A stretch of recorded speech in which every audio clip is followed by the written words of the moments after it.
Good morning and welcome back to Tactics Board. I know a lot of Norwich City fans will be looking forward or maybe looking ahead to the derby at Portman Road against Ipswich on Saturday. But before that, there is the small matter of Sheffield Wednesday at Carrow Road, and I'm going to take a look at how I think the game will pan out tactically and the 11 I expect David Wagner to choose for the game. And the good news for Norwich is probably that they faced a fairly similar test to what they will on Wednesday when they faced Preston at the weekend. Of course, that was quite a dull 0-0 draw. Didn't really do much for the momentum that Wagner said he was hoping to build and capitalise on after 3 wins from 4 going into that game. It was not especially entertaining, and Norwich probably struggled to create the requisite chances to win that game. Of course, there was one for Liam Gibbs towards the end that he probably should have scored, and Norwich probably did deserve the 3 points on the balance of play, but they didn't look like a free-flowing team. They didn't look like a team that was particularly comfortable attacking against a low base and or a low block, sorry. And I think they'll face similar problems against the Owls on Wednesday. So it's about the quality of both teams and how well they execute their game plans, and how Norwich maybe will adapt their style of play and their team to try and attack the Sheffield Wednesday team that I'm sure would probably take a point. Norwich are, of course, only a mid-table side really at the moment, but Sheffield Wednesday is still quite firmly in the relegation zone and fighting that battle. They have improved significantly since their new manager came in. Obviously an absolutely shocking start to the season, but now it looks like things are sort of looking up for them, and Norwich probably face a sterner test to the one fans would have been looking ahead to a couple of months ago, as probably quite an easy momentum builder for the derby. It will be a little bit more difficult than that, but if Norwich have aims for promotion, as Zoe Webber, the executive director, suggested they do as recently as the programme for that Preston game, then these are the sorts of games they need to really be feeling they should win. So I'm sure Wagner will be going into that with that sort of pressure and that sort of expectation. But as I said, there are some difficult issues for them to break down if they're going to win that game. Sheffield Wednesday don't have a lot of possession. They've generally averaged sort of under 40% since the start of the season. The game at the weekend when they beat Stoke 1-0 with a last-minute winner was sort of the outlier in their recent run of games, but most of it has been parked behind the ball, trying to control teams that they sort of maybe are seen as underdogs against, and that is admittedly most teams in the Championship for them at the minute, but they've done fairly well. Of course, they got that win over Stoke. They managed to draw 1-1 with Leicester, who are already sort of champions-elect if you ask most people, and they of course have plenty of flair and attacking players who are very, very good and probably too good for this division. So they've earned some pretty decent results playing that way, and against the Norwich side that has struggled with creativity and movement and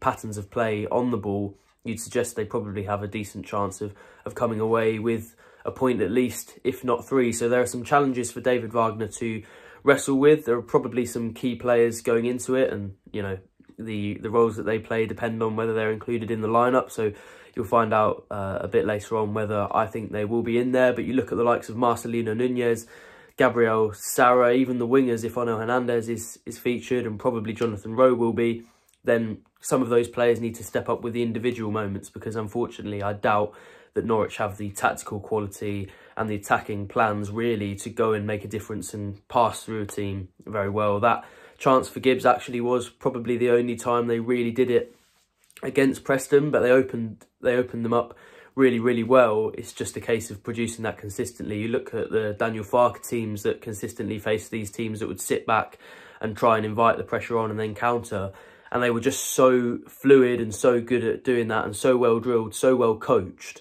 that they could create probably 9 or 10 of those Liam Gibbs type opportunities. And although they were wasteful at times, usually at Championship level you can put away at least 2 or 3 of those chances. Norwich have struggled with that, even though they look like they've been a fairly good attacking team by their numbers.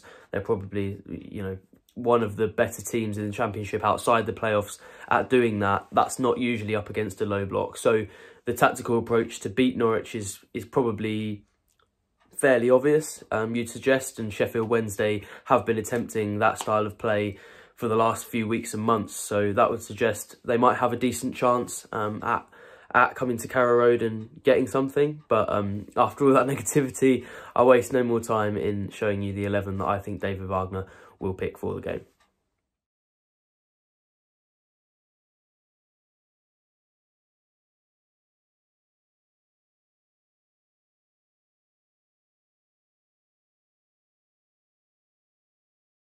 So I've gone for Angus Gunn in goal, Jack Stacey at right back, Shane Duffy and Kenny McLean at centre-back, Dimitris Giannoulis at left-back, Gabriel Sara and Marcelino Nunez in midfield, with Jonathan Rowe on the right, Ashley Barnes behind Adam Ida up front, and Onel Hernandez on the left. In goal, Angus Gunn, no real question about it. There was one time when Preston probably should have scored. They hit the bar and his punch was fairly unconvincing in that situation. I think he still needs to improve his sort of command of the box, shot-stopping wise and in possession.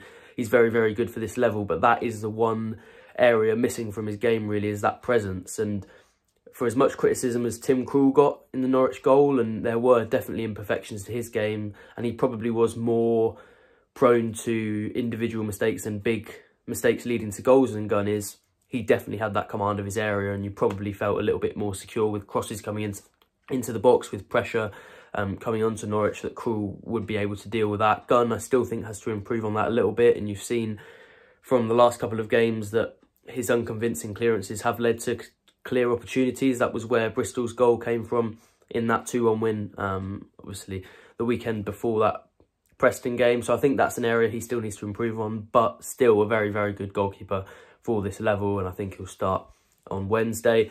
At right back, I've gone for Stacey because I think he's been kind of average in the last few weeks, to be honest. He was really struggling before that, and that was why Kellen Fisher got a couple of opportunities. He actually replaced Stacey again for that game against Preston, and I think he's been pretty decent. He's probably earned more starts, but we know how much Wagner trusts experience, and I don't think Stacey's been especially poor, so I expect to see him in there at right back. Shane Duffy at centre-back seems like a little bit of a given at the moment. I thought he actually had a decent game against Preston, and when you look at the type of opposition he was facing, the likes of Ched Evans, who in fairness to him was very good at sort of getting the right side of the ball and keeping it up there, but that is the sort of game that Duffy thrives on: heading it, kicking it, clearing it. Those are the three words I've used to describe his game, and he is very good at that. But in possession, especially against teams that Norwich need to go and break down, I think he isn't the best option. You saw actually a time at Carrow Road against Preston when he took so long, the crowd got a little bit restless, and then once he moved the ball on, he turned and had a little bit of a go at those fans in the South Stand, which I didn't think was warranted. I thought their concerns were actually especially fair when you look at the way that the game was going. And that isn't really his strength, to be honest, but he's definitely a big favourite of Wagner's, and we expect to see him in defence on Wednesday. And then you come to Kenny McLean, and there's this strange debate because I felt so sure he wouldn't start against Preston because of that type of player that we speak about. And Wagner did say against Bristol that was sort of a horses for courses type situation because of his height and the fact that Bristol didn't really provide that threat. And then against Preston, who are one of the most direct, if not the most direct team in the Championship, he still starts him at centre-back. So it is quite confusing, the logic at times. It's quite difficult to predict. In fact, without feeling too sorry for myself, I think this might be the most difficult prediction anyone surrounding Norwich City has, to try and guess the lineup. But I've just gone for McLean because that's what he's gone for the last couple of games. That's what he surprised us with against Preston, and, you know, why not give it a go for this one. So I've got Kenny McLean at centre-back, Dimitris Giannoulis at left-back, and I think he's actually had two pretty poor first halves in the last couple of weeks, and then rescued it a little bit second half. He's definitely technically one of Norwich's best players and probably one of their best chances at breaking down a defence, but he needs to stop wasting the ball with crosses, really, because Norwich, even though physically they might look like the type of players that can get on the end of crosses, Adam Ida I'm looking at specifically, headers aren't really where he scores his goals. That isn't really his type of bread and butter, and Giannoulis does like to swing those crosses in. Doesn't really have that much effect, to be honest, but where he can contribute effectively is with good passes. There was one round the corner for Ida that was actually, or for Hernandez, I think it was actually, that was really lovely and set him up for one of the best chances of the game before the Cuban then sort of just rolled calmly into Freddie Woodman's chest. But he can affect the game with those passes, with combinations when Norwich are on the edge of the box. And admittedly, it probably is more of a situation of Wagner's instructions than his own preferences, but it feels like he's wasting that opportunity quite often now with these aimless crosses, really, that aren't going to affect the game because Norwich just don't have the players in the middle to do that. But I still expect to see him on the left. In midfield, I've got Gabriel Sara and Marcelino Nunez. I think Nunez has really stepped up his performance levels, and when you're up against a team like this where you need to move the ball quicker and try and have an effect on the game, I think he's one of the players that can really do that. I think there's a lack of urgency at times, but Sarra and Nunez always have their head up looking for longer passes and passes that will penetrate the defence, and maybe you need more Norwich players willing to do that, willing to take risks on the ball and be the men in the firing line.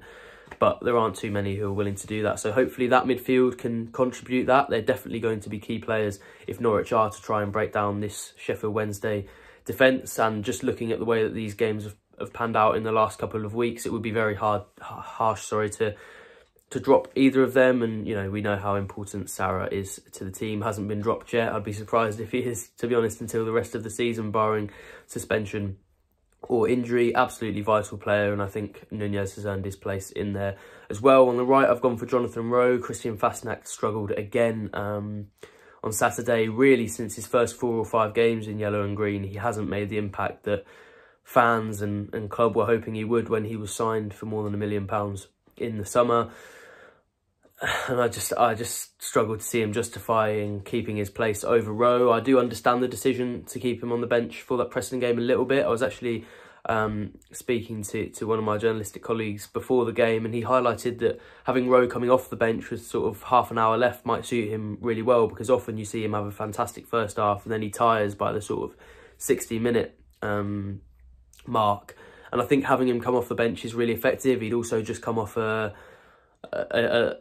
sort of mid-term injury going into that Bristol game, and he looked very tired at Ashton Gate, so I could understand the decision to keep him on the bench for the Preston game. But you'd think now he's got a little bit more minutes in the legs, probably some more training sessions as well, that just based on quality and performances he would get in there ahead of Fastnacht. As I said, he can be somebody who can unlock that defence and provide one of those individual moments. You look at games like Hull at the start of the season, of course the first game of the Championship campaign, and when it was looking quite sterile and Norwich was struggling to get back into the game, having gone behind, he produced that wonderful goal. Him and Jack Stacey working together very well, and I think they can probably be a duo that can do that if they're on form against Sheffield Wednesday, and I'd expect to see John Rowe somewhere in the team, if not on the right, against Sheffield Wednesday. Then I've gone for Barnes again, who I think still needs to contribute a little bit more on the pitch. He's been more involved in the last couple of games, but aside from just the intangibles and the physicality and the experience and the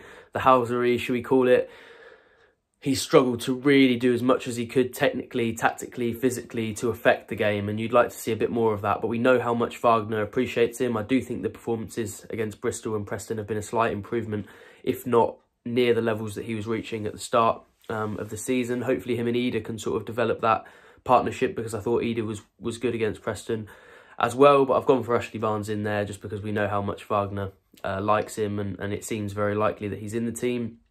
On the left, I've gone for Ono Hernandez. I don't think Hernandez had his best game against Preston, but he was involved. He did manage to get in behind for that chance, which I mentioned earlier that he probably should have made more of.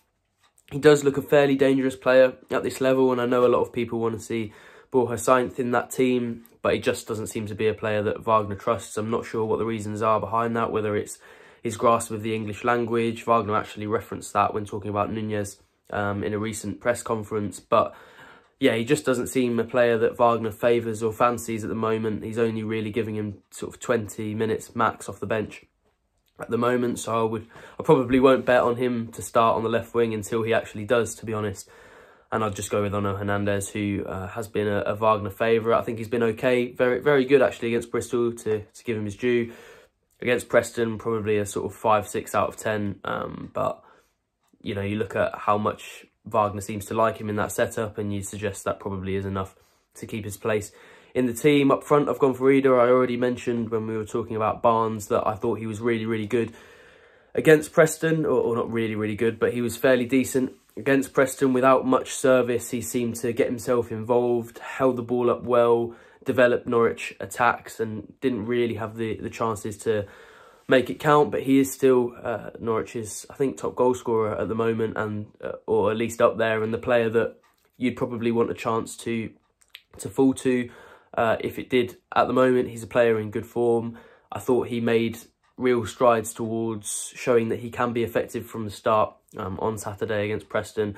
and I think he will be given the chance to do so again against Sheffield Wednesday. With that, I'll recommend that you go to pinkun.com/subscribe. You can get 3 months for £3 now and have plenty of games covered. That's every press conference, every kick, every detail, loads of analysis, subscriber exclusive columns, including Chris Gorham, Ewan Roberts, Chris Sutton.